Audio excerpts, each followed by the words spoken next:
வணக்கம். ஸ்ரீ மகாலட்சுமி சில்க்ஸ்லேருந்து சங்கீதா பாரி பேசுகிறேன். காஞ்சிபுரம் சில்க் சாரஸ்க்கு பார்த்தீங்கன்னா உங்களுக்கு வந்து ஜிஐ டேக் கொடுத்துருக்காங்க. உங்களுக்கு வந்து இந்த ஏரியாவில் இந்த ஸ்பெசிஃபிகேஷனோட இருக்க சாரஸ் வந்து காஞ்சிபுரம் சாரஸ்ன்னு சொல்லுவாங்க. பார்த்தீங்கன்னா இன்னும் around Kanchipuram district and Tiruvannamalai டிஸ்ட்ரிக்டில் தான் இந்த சாரஸ் வந்து நிறைய வியூ பண்ணுறாங்க. அண்ட் மோர் ஓவர் பார்த்தீங்க காஞ்சிபுரம் சில்க் சாரஸ்க்கு வந்து யூஸ் பண்ணுற சில்க் வந்துட்டு மல்பரி சில்க். இது வந்து பார்த்திங்கன்னா மைசூர்லேருந்து தர வச்சு அங்கேருந்து தான் பண்ணுறாங்க. பட் ஜரி நமக்கு வந்து சூரத்லேருந்து வருதுங்க. ஜரிலேயே நிறைய குவாலிட்டி இருக்குது. நான் பின்னாடி உங்களுக்கு அதையும் எக்ஸ்பிளைன் பண்ணுறேன். காஞ்சிபுரம் சில்க் சாரீஸோட ஸ்பெஷாலிட்டி என்ன அப்படின்னு சொல்லி பார்த்திங்கன்னா இதோட வீவிங் டெக்னிக் தாங்க. இந்த வீவிங் டெக்னிக்கில் பார்த்திங்கன்னா பார்டர் தனியாக வீவ் பண்ணுவாங்க, பாடி தனியாக வீவ் பண்ணுவாங்க, அண்ட் கோர்வை டெக்னிக்கில் இது ரெண்டுத்தையும் வந்து இணைச்சி போடுவாங்க. அதே மாதிரி பல்லுவும் வந்து உங்களுக்கு வந்து கோர்வையில் வந்து சேர்த்து வைப்பாங்க. நிறைய வந்து சொல்லுவாங்க பழங்காலத்துலலாம் சாரீ பார்த்திங்கன்னா சாரீ கிழிஞ்சால் கூட பார்டர்லேருந்து பாடியிலேருந்து சாரீ வந்து தனியாக பிரிஞ்சு வராது அப்படின்னு சொல்லுவாங்க. அந்த அளவுக்கு வந்து வீவிங் வந்து ரொம்ப ஸ்ட்ராங்காக இருக்கும் அப்படின்னு சொல்லிட்டு. காஞ்சிபுரம் சில்க் சாரீக்கோட ஜிஐ டேக் என்ன அப்படின்னு சொல்லி பார்த்திங்கன்னா இந்த சாரியில் வந்து 3 இலை போட்டு நெஞ்சிருக்கணும். அண்ட் சில்க் வந்து பியோர் மல்பரி சில்காக இருக்கணும். அண்ட் இதுக்கு யூஸ் பண்ணுற ஜரி வந்து மினிமம் 3லேருந்து 3.5 கிராம்ஸ் வந்து கோல்டு வந்து சில்வரில் மிக்ஸ் பண்ணி இந்த சாரஸில் வந்து ஜரி யூஸ் பண்ணியிருக்கணும் அப்படிங்கிறது தான் வந்து ஜென்ரலாக கொடுத்துருக்காங்க. பட் நம்ம இந்த டெக்னிக்கில் பார்த்திங்கன்னா உங்களுக்கு ஜரி வந்து 2 கிராம் 1 கிராம் அப்படின்லாம் கூட வருதுங்க. இது இல்லாமல் வந்து பார்த்திங்கன்னா half fine zari, silk fast ஜரின்லாம் கூட நிறையா வந்துருச்சு.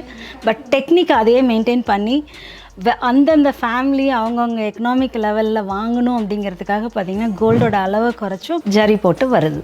இந்த சில்க்ஸ்க்கு யூஸ் பண்ணுற டையெல்லாம் பார்த்தீங்க அப்படின்னு சொன்னால் உங்களுக்கு சைனாலேருந்து தான் மேஜராக வந்து நம்ம இம்போர்ட் பண்ணிகிட்டு இருக்கோம். பட் காஞ்சிபுரம் சில்க் சாரியோட ஸ்பெஷாலிட்டியில் இன்னொரு விஷயம் எது அப்படின்னு சொல்லி பார்த்தீங்கன்னா அதோட டிசைன்ஸ் தாங்க. இது எல்லாமே பார்த்திங்கன்னா மேக்ஸிமம் வந்து டெம்பிள் இன்ஸ்பயர்ட் டிசைன்ஸாக இருக்கும்.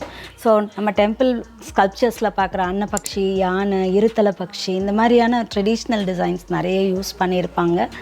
பட் நம்ம எல்லாம் சொல்லுவோம் இல்லையா, ஸ்டைலு இதெல்லாம் வந்து காலத்துக்கு ஏற்ப மாதிரி மாறணும் அப்படின்னு சொல்லிட்டு. அதே மாதிரி பார்த்தீங்க அப்படின்னு சொன்னால் நிறைய முகல் இன்வேஷன்ஸ் நடந்திருக்கு, யூரோப்பியன் இன்வேஷன்ஸ் நடந்திருக்கு. ஸோ அதோட இன்ஃப்ளூயன்ஸ் எல்லாம் கூட இந்த சாரஸில் இப்போ வர டிசைன்ஸில் நீங்கள் பார்க்க முடியும். அண்ட் கலர்ஸ் கூட பார்த்திங்கன்னா இப்போ லேட்டஸ்ட்டாக வந்துட்டு பேஸ்டல் ஷேட்ஸ் எல்லாம் யூஸ் பண்ணுறாங்க. பட் முன்னாடி பார்த்திங்கன்னா நல்லா அடர்ந்த கலர்ஸ் தான், அதாவது அடர்ந்த நிறங்கள்னு சொல்லுவோம் இல்லையா, ப்ளூ, ரெட்டு, மஞ்சள், பச்சை, இந்த மாதிரி கலர்ஸில் தான் நெசவு பண்ணாங்க. பட் இப்போ பார்த்தீங்க அப்படின்னு சொன்னால் லேட்டஸ்ட்டாக ட்ரெண்டியான கலர்ஸில் ஈவன் வந்து ட்ரெடிஷ்னல் டிசைன்ஸ் கூட வீவாய் வருது. ஸோ காஞ்சிபுரம் சாரஸில் யூஸ் பண்ணுற ஜரி வந்து நம்ம சூரத்லேருந்து வந்ததுன்னு சொன்னோம் இல்லையா. இந்த ஜரியில் பார்த்தீங்க அப்படின்னு சொன்னாக்க உங்களுக்கு வந்து ஒரு 450 கிராம்ஸ் ஆஃப் வெள்ளி ஜரியில் உங்களுக்கு வந்து 3 to 3.5 கிராம்ஸ் கோல்டு சேர்த்துருந்தாங்க அப்படின்னு சொன்னால் அதை தாங்க நம்ம வந்து பியோர் ஜரின்னு சொல்லுவோம். இது இல்லாமல் இப்போ பார்த்திங்கனாக்க 2 கிராம் கலக்குறாங்க, இல்லை 1 கிராம் கலக்குறாங்க. இதுவும் இல்லாமல் எலக்ட்ரோ பிளேட்டிங் பண்ணி கூட ஜரி வருது. ஸோ இதெல்லாம் பார்த்திங்கன்னா கம்பேரிட்டிவாக அந்த 3 கிராம் ஜரியோட விலை கம்மியாக இருக்கும்.